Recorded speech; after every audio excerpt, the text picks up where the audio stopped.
السلام عليكم خوتي خواتاتي، معكم مرة أخرى مروان وسيل في حلقة جديدة إن شاء الله نستافدوا منها جميع كيف ما الحلقات اللي فاتوا.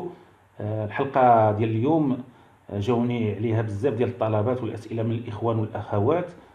كيسولوني عافاك ديالنا هاد الحلقة هذه أنا يعني تعطلت فيها شوية.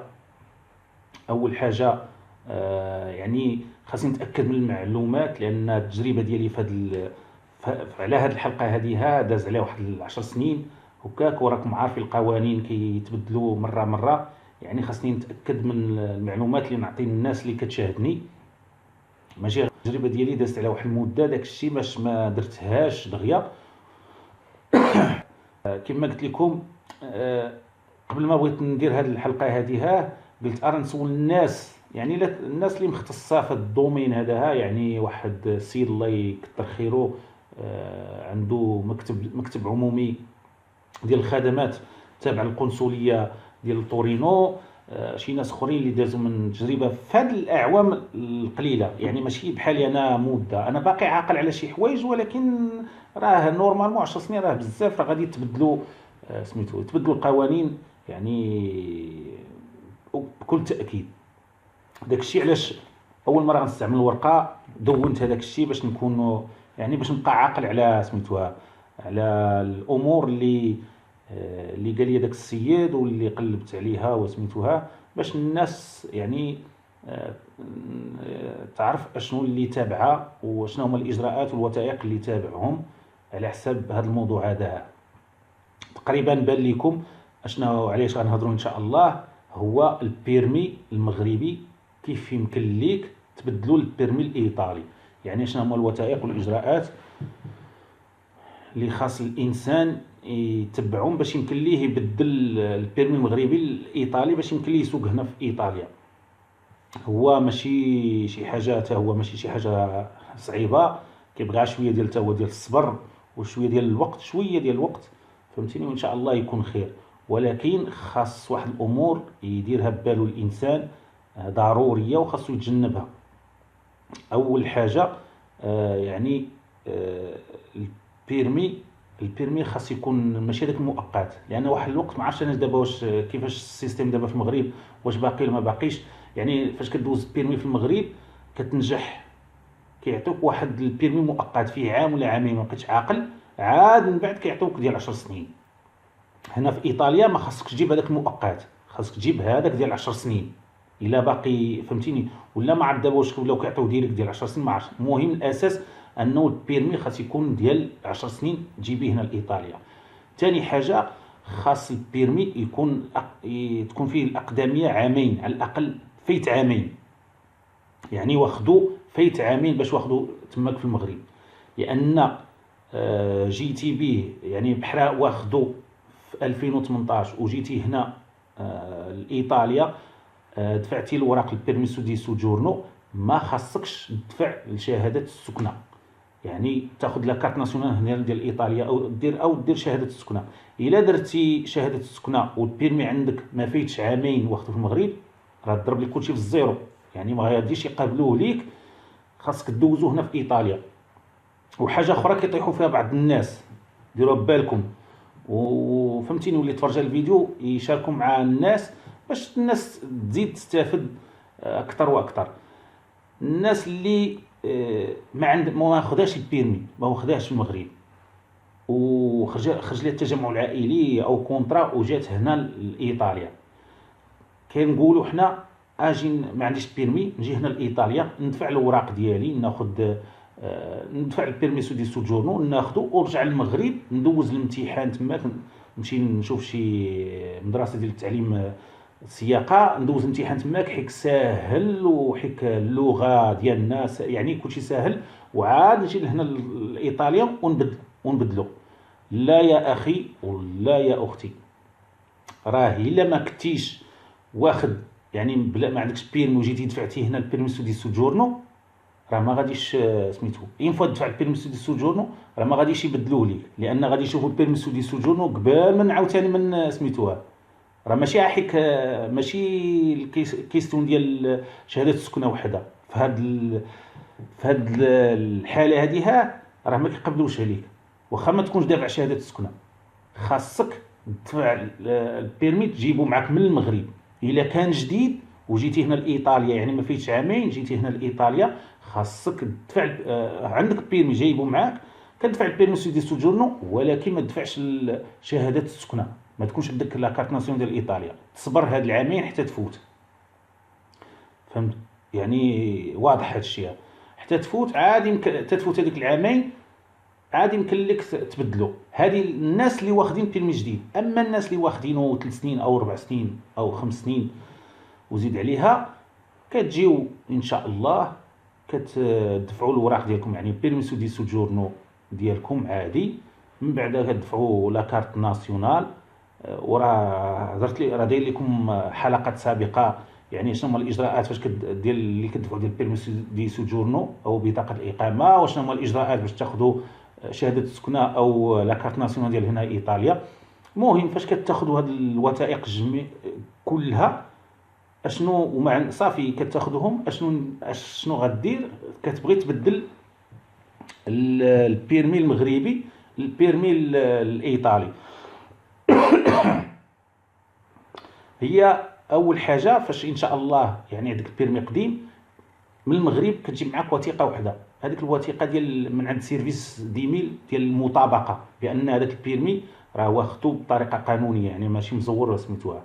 كدير ليها الابوستيل، كتجيبها من المغرب كدير ليها الابوستيل، ما كترجمهاش. الترجمه هنا كتمشي للقنصليه كما قلت لكم، انا راه دونت هذا الشيء باش نبقى عاقل عليه مزيان.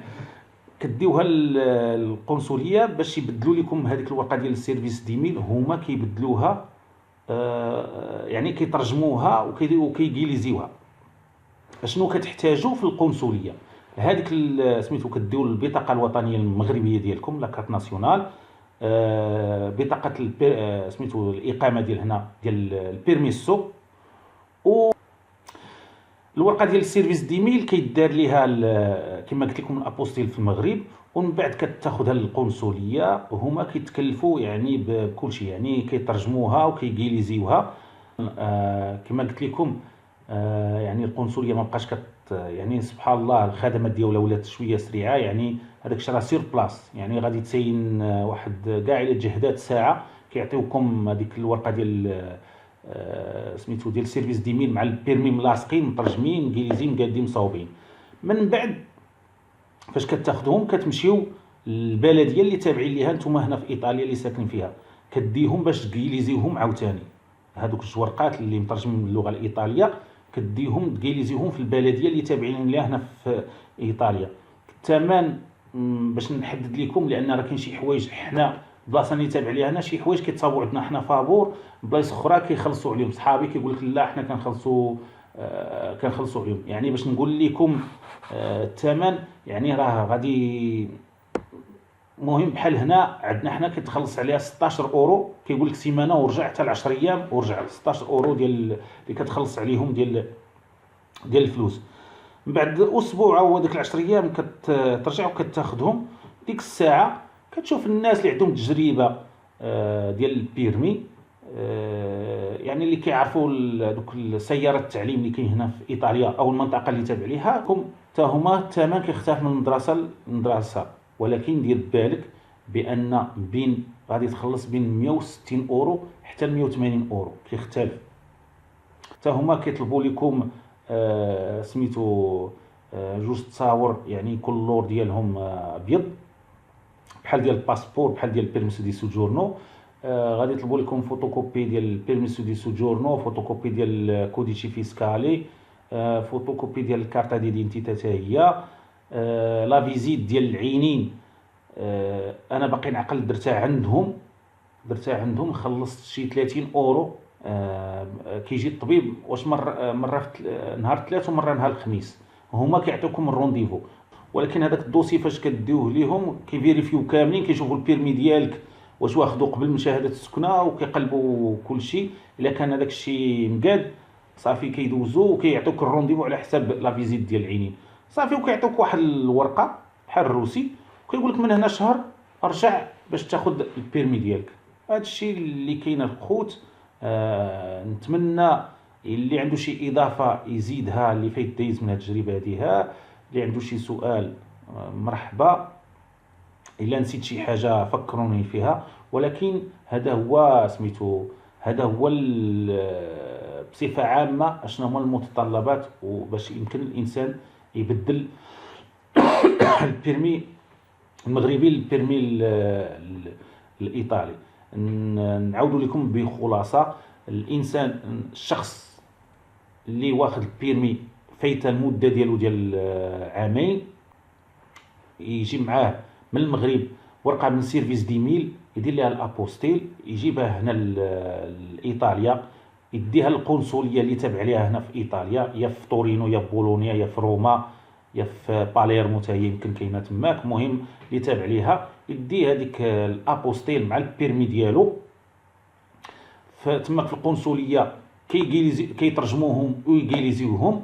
من بعد هذوك الورقات فاش كيعطيوهم لكم القنصليه، كديوهم ان شاء الله البلديه اللي تابع ليها، اللي تابعين ليها، اللي تابع ليها الشخص اللي بغى يبدل البيرمي، يديه باش يجيليزيهم في البلديه، كيخلص عليهم هذاك الواجب اللي خاصو كل بلديه وعلى حسب سميتوها سيمانه او 10 ايام، كيقول لك رجع كتاخذ هذيك الوثيقه. من بعد كتمشي تقلب على سياره التعليم اللي تابع ليها تما قريبه ليك، او كتعرف شي ضروري شي ولد عمك ولا صديقك ولا شي مغربي كتسول، او انت وحدك سير المدارس راه كثار كتسول وتسولهم على سميتوها باش تشوف تقارن الثمن اللي المهم الثمن راه بين 160 حتى 180 اورو، راه كاينه هاد سميتوها كاينه.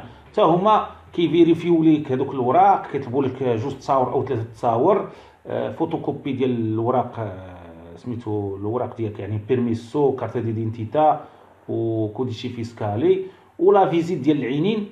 اما من الاحسن ما كاينش اما، ما نقولكمش اما، من الاحسن دير عندهم، كيكون بالرونديفو يعني 3 ولا الخميس، كتمشي عندهم مع 6 ديال العشيه او 7 على حسب سميتو. انا باقي نعقل درتها مع 6 ديال العشيه، كيكون عندهم طبيب تماك عندهم في المدرسه ديال التعليم السياقه، كيدوز لك لا فيزيت، كيعطيك الشهاده وصافي.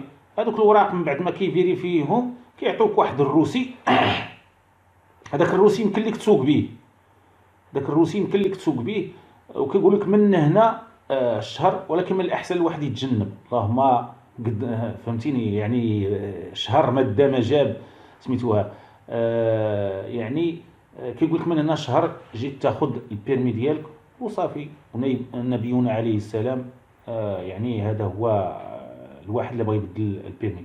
كاينين استثناءات اخرى كيف ما قلت لكم، يعني ديال الانسان اللي واخد البيرمي جديد فاش يجي هنا يدفع ما فايتش عامين، فاش يجي هنا يدفع ما خاصوش يدفع شهاده السكنه نهائيا، يدفع البيرميسو دي سوجورنو، ولكن شهاده السكنه ما يدفعهاش تيفوت هذيك، لان الا دفعها راه مشى ليه هذاك البيرمي، ضروري خاصو يدوز هنا في ايطاليا سميتو، هنا في ايطاليا خاصو يدفع يدوز البيرمي هنا، وهنا في ايطاليا راه ضروري خاص اللغه اول حاجه، وزيد يعني حتى الثمن طالع شويه، وزيد.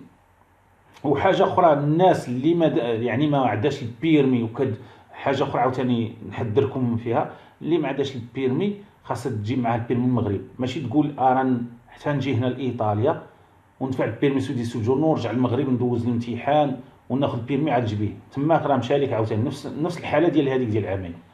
هذا الشيء اللي كاين الخوت. نتمنى انني ما نسيت حتى حاجه، ونتمنى انني يعني عطيتكم موضوع اخر تستافدوا منه جميعا واستافدوا منه، واللي عنده شي اسئله راه انا موجود ان شاء الله. نتمنى الحلقه تكون عجباتكم، ونتمنى ديروا لي كيف العاده لايك واشتركوا في القناه ديالي باش الاسره تزيد تكبر. هادشي اللي كاين، حتى الحلقه الجايه ان شاء الله. خليتكم الراحه والسلام عليكم.